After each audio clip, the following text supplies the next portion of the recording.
কেমন আছেন সবাই? দেখেন কালকে রাত্রে ঝড়ে আমাদের আনার গাছগুলো সব এলোমেলো হয়ে গেছে। তো আসলে কি উদ্যোক্তারা যখন এই যে প্রকৃতির কাছে হার মেনে আসলে হেরে যায় অথবা লস করে, তখন এই টোটাল দোষটাই কিন্তু চলে আসে উদ্যোক্তার ঘাড়ে, যে আসলে সে পারে নাই, হয় নাই। তো আসলে এই কৃষি এমন একটা সাবজেক্ট, এগ্রিকালচার এমন একটা সাবজেক্ট যে আসলে নিজে সব কিছু যদি সঠিক মাপে করেন, তারপরেও দেখা যাচ্ছে যে এই প্রাকৃতিক কোনো বিষয়ে হয়তো বা আপনাকে হেরে যাইতে হইতেও পারে, আবার নাও হইতে পারে। সব ক্ষেত্রে যে হেরে যাইতে হবে বিষয়টা এমন না, তবে হেরেও যাইতে হয় আর কি। যে এই গাছগুলো দেখেন, এই গাছগুলা এটা নষ্ট হয়ে গেছে না, দেখেন এই গাছগুলো সব হেলে, গাছগুলো কত সুন্দর ছিল। তো আসলে এটা তো আসলে টাকার অঙ্কে আসলে এর লস বলা যাবে না।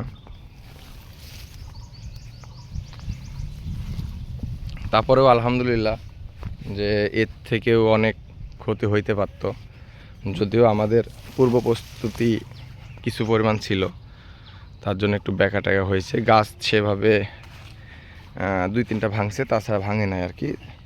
আর আনারের ডালগুলা খুব আপনার তো, যার কারণে দেখেন এগুলো সব শুয়ে পড়েছে, আনারগুলো সহ।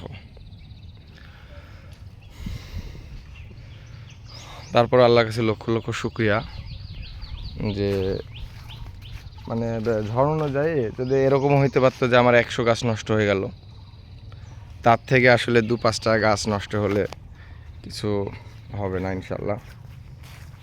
এবং আমাদেরকে সে সহ্য করার তৌফিক দান করেছে আলহামদুলিল্লাহ। তো আসলে আনার গাছের আবার একটা সমস্যা হলো যে এই গাছ বাড়ে বেশি, এই গাছ যে একটু শক্ত হবে তা কিন্তু হবে না।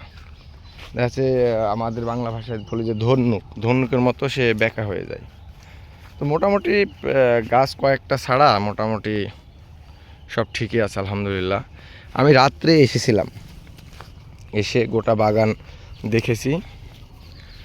তো ঢুকতে যখন প্রথম একটা গাছ ভাঙা দেখেছি, তখন একটু কষ্ট, মানে অনেক অনেক কষ্ট পাইছি।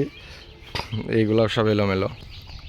এখানেও একটা গাছ, এখানে একটা ডাল ভেঙে গেছে, এই ডালটা হয়তো আর হবে না।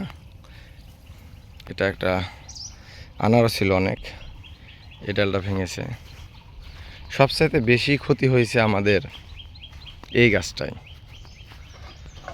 দেখেন গাছটা একবারে ভেঙে হয়ে গেছে।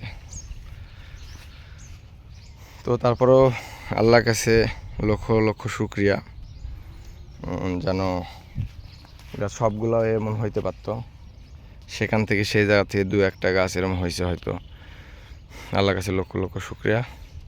তো ঠিক আছে, সবাইকে ধন্যবাদ। ভালো থাকুন, সুস্থ থাকুন।